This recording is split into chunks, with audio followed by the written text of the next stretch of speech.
I'll get right to it. Could you please tell a little bit about your business and how it all started? Yeah, of course. I think that, OVA is a kind of an OG in the VR, XR, metaverse space when it comes down to 3D Mansion. We start back in 2014, so that's going to be 9 years or nine winter because as Canadians, sometimes we count it as winter. Hmm. And back then, virtual reality, mixed reality was nowhere to be seen. And being first and one of the first in that world was kind of scary because it was not just a blue ocean strategy. It was like a blue ocean, but with like no land to be seen, Right. even if you look like Like a further and further. futuristic movie. Yeah, yeah, yeah. Like Matrix, Yeah. basically. So that was a naive move, but that finally paid off. And the thing that we decided to do back then is we remember Tony Hawk Pro Skater 2. This is Yeah, something yeah. I addressed during my conference where Hmm. you can drag and drop, create your own skate park, and it's Hmm. super easy right away, just with the physics. There is like no interaction outside of the one that are pre-programmed where you can do a rail, you can slide, and you can jump obviously and do Right. some tricks. So that was the main, vision to have this content creation tool of the future where, just like Minecraft enabled 70 million of people to become 3D content creators, why not doing something like that, but for enterprise, for serious purpose? Hmm. And what kind of purposes would that be? Like in your when you were like thinking about it, what purposes you did you have in mind? Yeah, I mean, coming back from those days where I grew with Flash, so 2D mention animation on the web, Right. and also a kind of drag and drop interface. I first started off after graduating as an industrial engineer to do e-learning courses, and all the e-learning courses were programmed in Flash. So in my mind, this 2D communication of the information, knowledge transferring was kind of weird as 3D species. So the need to move from 2D to 3D to be able to communicate our 3D idea was always there. So this is how StellarX, the name of our product, was kind of born from like less than a business perspective, more based out of a dream to make something new, and then we realized that there was a need. So Hmm. so we were pretty lucky on that, but yeah. Who was your like one of your first clients that you can talk about that you like, oh wow, like actually proved my concept and my product actually is useful. Actually, it was Lockheed Martin. So we Wow. yeah, that's they were most of the people actually I didn't know them before knowing them. And after that I realized they're the one behind the F-35. And being an entrepreneur journey, you need to sales, you need to make money, you need to bring revenue and to be able to hire more people so everything grows. And in that hustle days, I went through many, sunk assets, so events during the night. And that one was not from me. So Lucy, my business partner, went to Montreal. And because back then I was not based in Montreal, and she went there and she got to meet Lockheed, and she Hmm. showcased what we were doing. And when I say we, it was three of us in e-learning with Flash. Hmm. And they asked us, can you do virtual reality? Can you do a virtual reality submarine? To which we said yes. And we told them, come back in 3 months. So Hmm. we rent out a conference room in Rigas because back then WeWork didn't exist, or I mean, was not there yet, So if even if it Harold, let existed. me let Yeah. me like interrupt you really quickly. When Lucy showed that presentation to Lockheed Martin, what that presentation showed, like what did they see that they're like, oh, like can you do that? What exactly that included during like what kind of Looking, project was that? yeah, it was a project we did for the BDC, Hmm. Bank of Development of Canada, Hmm. and it was showcasing like 2D animation that I made with my colleague, teaching about the danger of money laundering. So that Uh-huh. was a training on money laundering, and so we came from money So you laundering so you're to showing them a 2D yeah, animation, a cartoon on money laundering, yeah, and Lockheed exactly. comes in and like, listen, guys, Yeah. forget about we Money. need a Forget 3D about money we laundering. need a 3D submarine. Is that what happened? Yeah, Wow. thinking about it exactly like that. And it's all about luck and opportunities. So yeah, that was one. One lucky. Okay, so hold on. Okay, so there's you like give us 3 months, and you said you rented out a conference room, and then what happened? I bought a lot of croissant and orange juice. So Very, very French Canadian. There's yeah, no pizza, exactly. just croissants. Yeah, and orange juice and Yeah, coffee, obviously. So of they came course. in with a group of like 5 to 6 people. They put the Oculus DK2 on their heads. They were all motion sick, uh, Yeah, because back then it was not optimized for VR. It was just like right. there's an headset, do whatever you want with it. But building a virtual reality submarine based out on picture that they show us. But there's always So already was like an equipment, right? Like an Oculus. It was part of yeah, Facebook at that time or not yet? they just acquire it Got it. Okay. like in the meantime, and we duct tape a Leap Motion because there was no controller, so they can see both of their ends and touch screens that were virtual screens.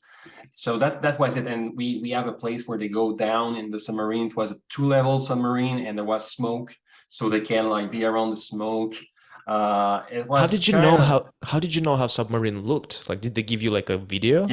yeah, they gave us picture, video of what they want to see in the proof of concept. And obviously, And because you're saying to that, it wasn't classified. Like, you can just tell me that. yeah, exactly. It was unclassified. So there is a different status in the defense sector. So still nowadays we work with the defense sector. We don't work now with Lockheed, but we work with the Royal Canadian Navy, with the Uh-huh. Canadian Army Forces, and we are in the low level of security clearance. There is Right. a lot of things I cannot tell, but Right. that I can. It was a proof of concept That's pretty based off cool. the picture. Yeah. Okay, so you got this video, you know what you need to build, and then you have this, very basic Oculus at that time. How did you guys do it after that? What was the difficulty for you? So actually, after that, we needed something that will help us to create that much more quicker than 3 months. Because on my end, those 3 months were all the money I put on the side, all the money from the clients, and some loan. So it costs it all to make a proof of concept. So based on that, StatRx was born, and we need that content creation tool. So we funded with first grant based on R&D, and then we got another contract with the police department of Quebec City, and they use it for training their police on dangerous situations. So it was always defense coming back or security, Hmm. because it was so new. They were the one that want to innovate and want to do stuff in 3D. When I say stuff, it's training, collaboration, design thinking, Hmm. engineering review. So I went through Accelerator. I went to China a bunch of time because back then HTC and Facebook, now Meta, Oculus, were the two head-to-head forces. Hmm. So I used to travel to the Beijing and Shanghai Shenzhen headquarter of Vive in their accelerator. Hmm. So then I kind of spun off some contract and received some money from VC based out there. That Could you was the day before could you before everything. what? I mean, before it get much more harder to do business in China. So I yeah, see, I see. Tell me more about China though. Like when you go to Accelerator in China, like what happens there? you get a huge jet lag first.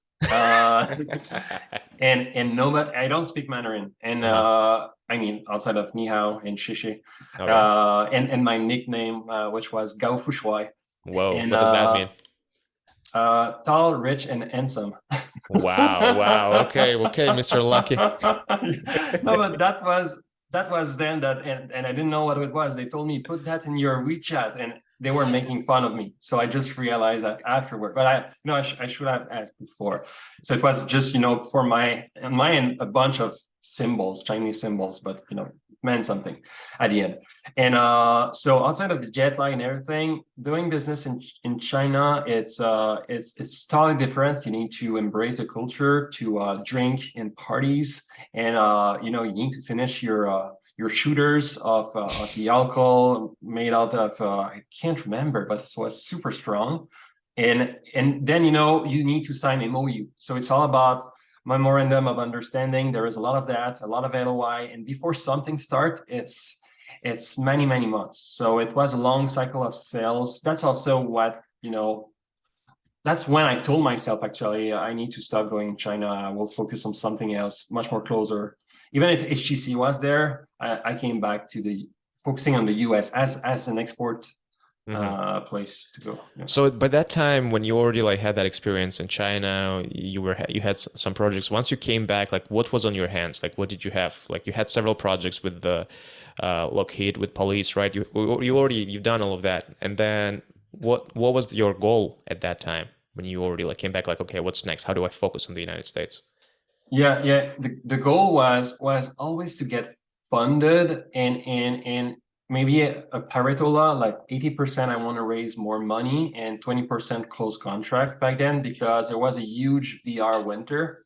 And you know, a lot of people don't remember that, but virtual reality was not growing as fast as everyone wanted. So the thing is, not only the focus shift in terms of, you know, where to find the money, but also in the product roadmap, we decided to create the product to be cross-platform. So not only to work in VR, but also to work on the desktop with the mouse and keyboard.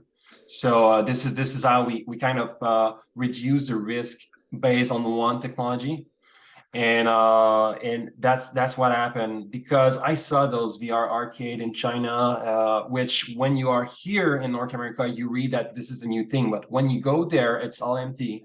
So Hmm. and that's like 2016, 2017, and that was scaring me. I was like, oh, there is not as much traction as you can read in the media here on what's happening there. Hmm. We need to do something before people realize that it's not there yet. So I think the pandemic changed everything, and it is a huge fast forward. There is many stuff in between, Hmm. but you know, just to skip to the good part, that's changed a lot, like a 10 years acceleration from my perspective. But yeah, in between, it was raising money, creating partnership Right. because I don't know if you ever read that book called Crossing the Chasm. I think I heard about it, but I don't think I read it. Sounds Okay, very so familiar. there is one thing. There is early adopter innovators, a chasm, aka a valley of the dead, or whatever kills every startup, Right. and then there is a traction out of the late adopter, and aka you know scaling. So during that valley of death, you need to create partnership to succeed. So my based on out of the book, and it's true, you know, as acting as many fishes, you will be a bigger fish. So then you can be the biggest fish in a small pond. So Hmm. that was a strategy to take over a niche, and my niche was to be defense, and to make connection in that niche. So my main and my sole focus during that winter was to go to trade show in the defense sector, so I can conquer this vertical. You know, before we go into this juicy part, like this 10-year hiatus, and not hiatus, but like how you say, like the value of the dead, right? Or Yep. how was like for you, like I don't know, like in terms of motivation, in terms of like moving forward, did you mentally like was it easy for you? Was it difficult for you? Were you sometimes doubting yourself? Like were there second guesses, second thoughts like, oh, maybe this is not gonna work out. Maybe I'm wasting my time. Maybe I could do something better. Maybe I'm missing out on some other stuff that people are like my friends are developing. Like what was going through your head? Were you always that motivated? No, no, no. I mean, second thought, third, fourth, 100 thoughts. So many thoughts. It was, it is a bumpy ride.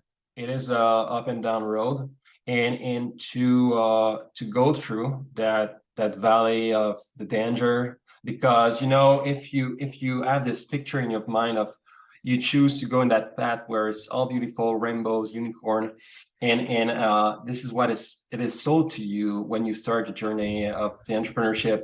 But finally, you don't know when, but you definitely turn on the right side with those scary trees and everything. And Right. but you still see though that left path, the one that was full of rainbow and unicorn. And you know, through that path with the scary trees and everything, the doubt, you need to have fun and to create the rainbow in your mind. So to do so, there was one thing that someone told me that everyone finally knows is, you know, work hard, play harder. And how I did it in my hand is through those traveling. So being able to travel and to meet new culture, to to discover just with your eyes new cities and to make still business, to still working. It's not fun, it's you work, but you change your environment. You are not stuck at home or stuck in the same office. That helped me out a lot to be to be in that mindset through exploration of the world. So I was thinking there is a balance. I discover the world and I work. So yeah. Okay, and so eventually you're saying pandemic changed everything. Yeah, strangely, because I stopped traveling. So yeah. But How did yeah, that I happen? Like, at what point did you understand that? What was that click? Like, oh shit! Like, it's this. This is it. This is it. yeah, not definitely not in March 2020 when over here in Canada everything stopped. That was one of the most scariest moments of my life. Like there is no safety net. I don't know what is tomorrow. So it was not right away, but it did happen when I start seeing all that money influx, which is strange to say because these days it's more, dark clouds ahead of our head. But, I saw all this money influx coming in the metaverse and also in the NFT and finding purpose, just like we were discussing right before, where there is a utility into it. And I read something by someone that posts on my Facebook, and he copy pasted from somewhere else, but he was saying when you buy something on Fortnite, you cannot exchange it today. You buy it with V-Bucks, and V-Bucks, it's not the crypto money. You cannot resell your skin from Fortnite. They are not NFT, and so it is kind of lost. And the shelf of life of a digital asset is roughly apparently 18 months. After that, you get tired, you are on another IP and you move on, and it's 18 months dead. So when you look to the revenue per month of Fortnite is $500 million. When you put this on a year, it is 6 billion. If you look to Nike, they are making just selling clothes and design is a $30 billion business. So Fortnite is 1/5 of Nike, and they sell digital clothes. So that's make me think, wow, the virtual world have an impact on the physical world in some way, where based on the same vertical, there is a competitive market. And Amazon has 45% of that market, the physical one. So what will be the next Amazon? And just that question, it's a huge need, a huge new market that come out of nowhere. In this capitalist world, you need to find where the next opportunity, where the next place where you can grow. So I think that looking at all that equation and during the pandemic where everyone can think about it, we are hooked on Netflix, Disney Plus, it makes sense. We cannot see each other. We can do it though with Avatar. We need to respect a social distanciation. We can respect it, shake hands, virtually speaking, exchange idea and treaty. So it finally all come together through that intersection. So this is when the click. And so I'm guessing you felt the competitive edge because you already are in the industry that is virtual reality, and it was just kind of like for you was like, okay, let's connect the dots. How can I scale VR to like interconnect it with like a universe that is in the cloud, let's say? How was your processing? Where like, okay, here's where my industry is, and here's what I'm interested in. How can I connect the two? Or was it like, okay, scratch everything I did before, let's start over and just use our experience? Did you connect the two, or did you start the new project kind of thing? Yeah, connect the two. No, because I know that starting something will be another walk in the valley of the dead. But and I think I can see the rainbow much more clearer than before. But yeah, I mean we connect the two How do you and we connect? Like, will. what was that connection then? Explain to me how virtual reality is you kind of like entering with this project that you've been working on, you're entering into metaverse, because they are still different concepts. Yeah, totally. I mean, at the end of the day, the metaverse is the universe of the virtual world and so on, with everything being connected, interconnected, interoperable. So about that interoperability, it's about partnership. And when you build a product, if no one know about the product, it is not a good product. So the thing, having all those years behind us, we have this this this system of connection and of contacts that people know us and recognize us in the market for that. So for us, being recognized and acknowledged into what is the metaverse was not too much of a leap. And the thing is, I believe that just like the Web 2.0 in 96 with the GIF and everything being made out of front page, and MySpace being the big shiny thing, and now MySpace is nowhere to be seen. I think it's the same thing with Web3. We are just at the beginning. What is built now and a success now is not for sure the next big shiny thing in a couple of years. Everything is getting built and stabilized. So we want to be a part of this construction and to be a part of this movement, because I strongly believe that there is a need, just like I said with the Fortnite example, to be interconnected, not in silos, which is still true now. So so this is more the mindset, you know, how we look at it as opportunity. All right, so we have over.ai. And in your opinion, or like in your plans, are you planning to provide a tech on the back end for people to use in their metaverses? Or are you planning to create your own metaverse using the tech that you have already, like your IP that you already have at your company as your engine, basically? What's your business plan for having for penetration of metaverse? Yeah, great question, and thanks for asking it. So we don't want to be a metaverse. We want to be a metaverse builder where those non-pro user, not even non-programmer, non-pro user can create world that they can then export to their favorite metaverse. So it all goes back to Tony Hawk Pro Skater too. Yeah, exactly. But you're not stuck in the Tony Hawk world. You can push it to Skate or other IPs, right?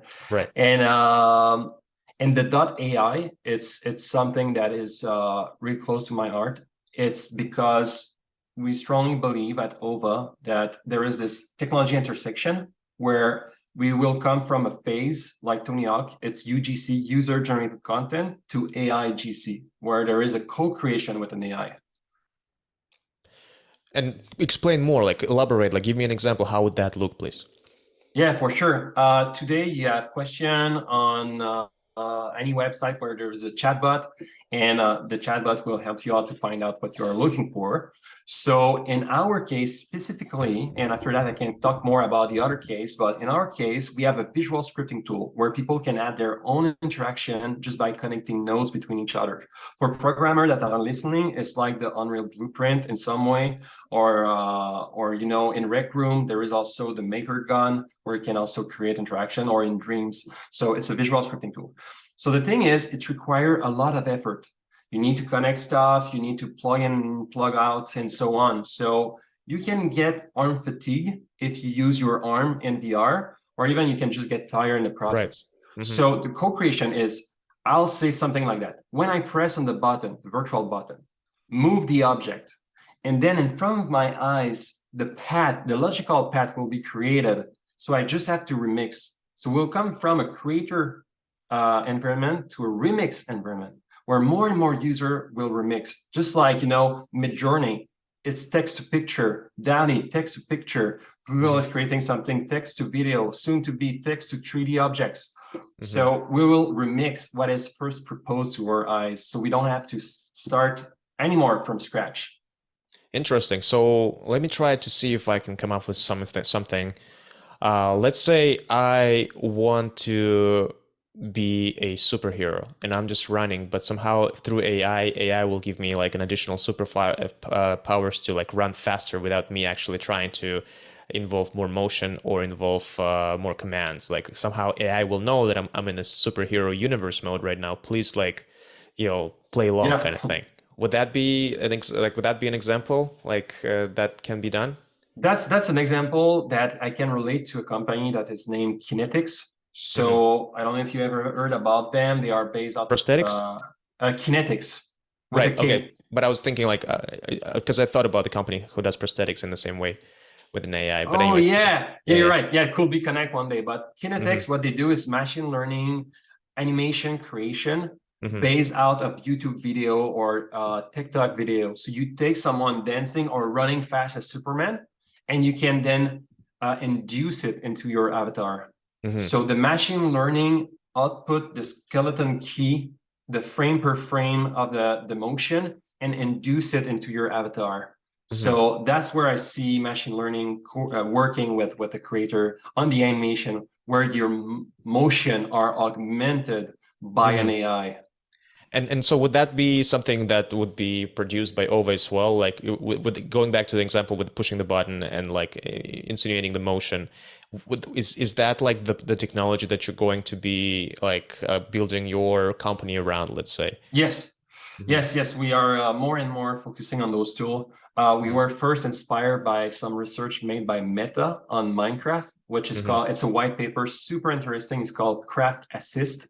And they talk to a bot inside Minecraft to create world. So it's not to create interaction, it's literally to create world. You say, hi, I want a circle.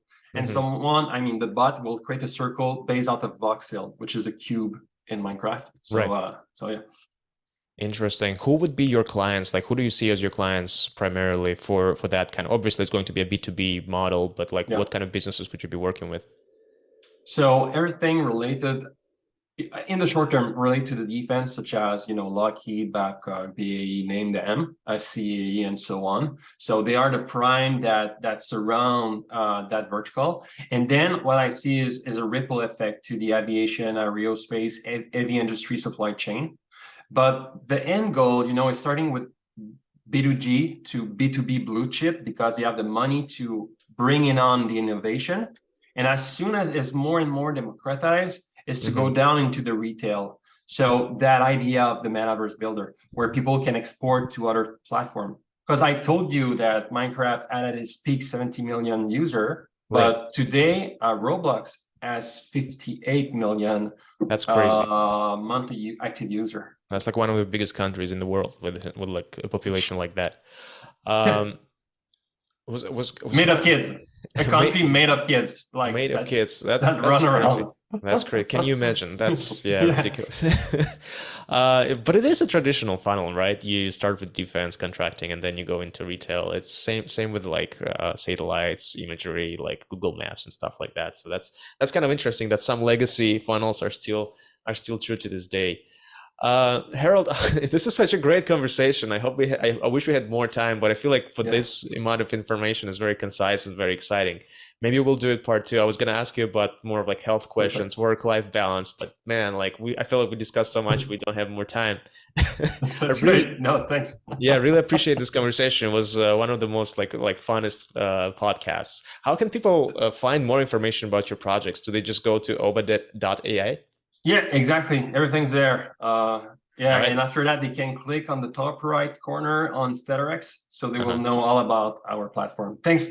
Many thanks for the invitation. Of course. Thanks for your time.